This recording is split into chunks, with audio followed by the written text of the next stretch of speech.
All right, coming up next, it's a bantamweight matchup between Tim Elliott and Urijah Faber.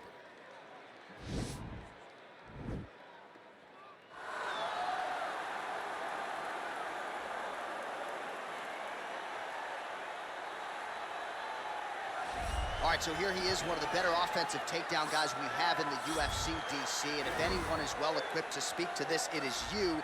The opponent knows what's coming. At least to this point in the UFC, no one's been able to stop. He just has to keep him away. Because the moment this guy gets close enough to either grab a leg or make body contact, now you're in trouble.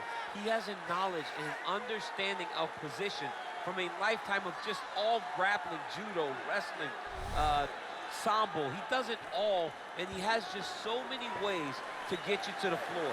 This guy once told me that if you can get your leg, he's going to finish. Because he's going to give you so many things to think about, you will not be able to process and keep up with him, and eventually you're on the mat. It's unbelievable to watch him apply that knowledge to the mixed martial arts fights. And as the wrestlers say, this is not a guy you want anywhere near your bracket.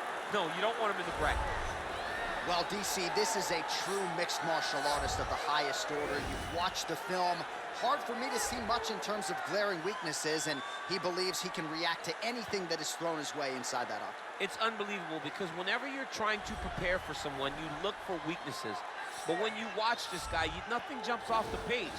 When you think I have to go wrestle him, you realize very quickly that not only can he defend takedowns, he can also go and secure them himself. He's that new breed of fighter that has been doing every discipline from the very start of his career. You know you're looking at a guy that will contend for a championship. And if our fighter meeting on Thursday is any indication, confidence, not an issue for this young man coming in here tonight. And now our tale of the tape for this bantamweight fight. More than 5 years apart, with similar height and reach. Here's Bruce Buffer. Ladies and gentlemen, this fight is 3 rounds in the UFC bantamweight division. Introducing first, fighting out of the blue corner, a mixed martial artist holding a professional record of 35 wins, 11 losses. He stands 5 feet 6 inches tall, weighing in at 135 pounds. Fighting out of Sacramento, California, the California Kid, Urijah Faber! And now introducing his opponent, fighting out of the red corner, a mixed martial artist holding a professional record of 20 wins, 12 losses, and 1 draw. He stands 5 feet 7 inches tall, weighing in at 135 pounds. Fighting out of Lee Summit, Missouri, Tim Elliott! And when the action begins, our referee in charge, Dan Mergliata. Dan Mergliata, your referee.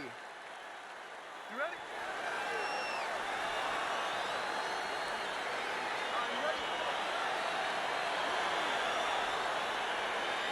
Round 1 is upon us between 2 of the best fighters in this division. Hard to find anything resembling a glaring weakness on either side when you break down. There are no weaknesses in these guys. These guys are as well-rounded as they come. They both can wrestle, both can grapple, both can strike. They can do it all.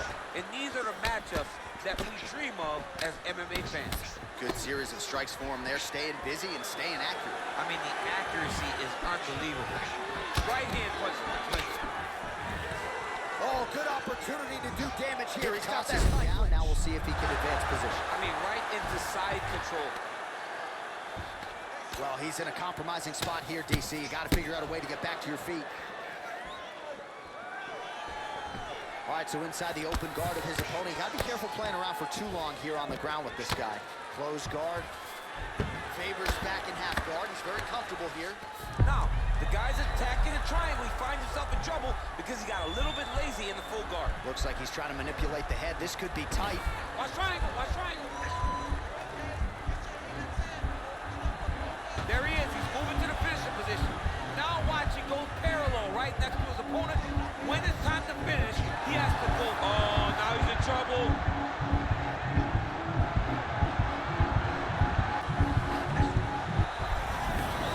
Some serious submission defense for Tim Elliott.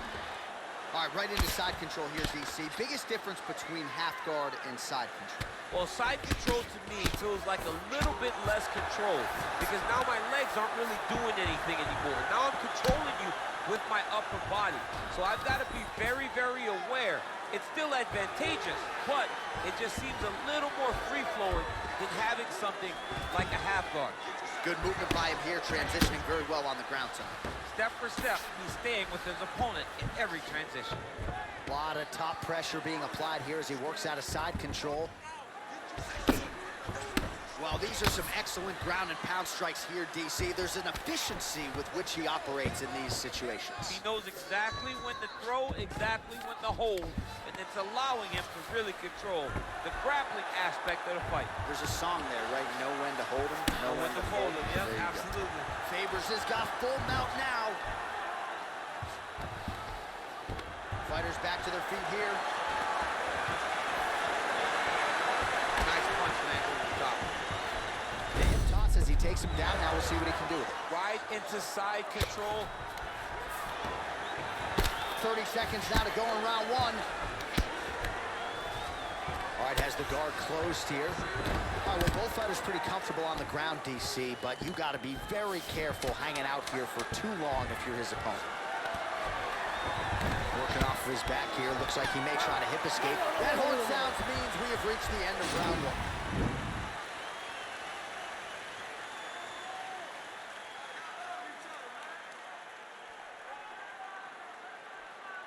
All right, so there's the horn. That means it's the end of the round. And get that man a singlet, man, right? Offensive wrestling on point tonight. That was a tutorial.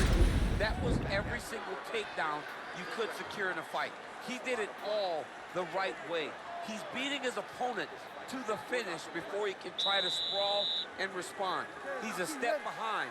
If he's going to stop these takedowns going forward, he needs to react a little quicker. And he connects there with a punch, so pretty good striking display by him thus far. He throws everything so straight and so accurate.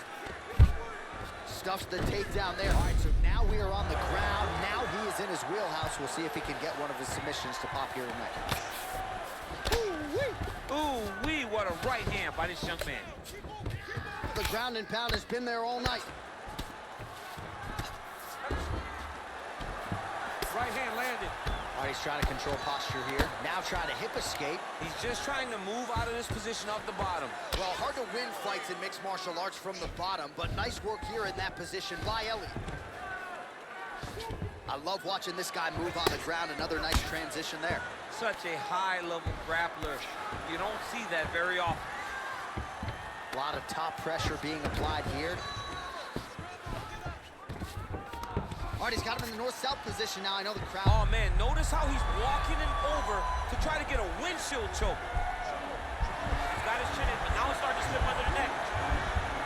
Excuse me? Windshield choke. A windshield choke. He took the armor with him. You usually see this in grappling competitions with the gi, John. A lot of downward pressure here, DC. He got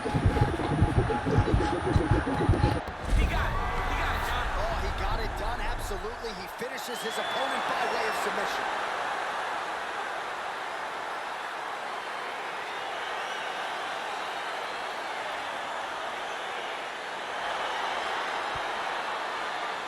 All right, so the takedowns, the big storyline in that previous round. Let's look back at some of the highlights, DC, and got to be pretty discouraging to get grounded that many times in one round. Oh, it's so discouraging because all you want to do is let your offense go, but every time you're getting dragged to the floor constantly. You're starting to get fatigued. He's starting to wear on you. Let's see what type of effect it takes on his offensive approach as the next round starts. All right, let's take a look back at the replay as he gets it done by submission tonight, champ. Just watch how slowly he approaches the submission, though. He never rushes. He takes his time, but it's his trickiness. It's his ability to trick people into going to the floor with him that puts them in danger and finishing fights. Ladies and gentlemen, referee Dan Bergliana has called a stop to this contest at 2 minutes, 16 seconds of round number 2. Declaring the winner by tap out, the California Kid, Urijah Faber! Well, what an incredible result here tonight as you see the winner there celebrating his victory by way of submission, and they put so much stock into finishing this fight. They felt like to really spin his career forward, they needed to not just win, but get the finish, and they certainly got it tonight. They got the finish. He's such a terrific grappler. Every time he is on his back, He looks for submissions over and over again. Eventually, he found one tonight.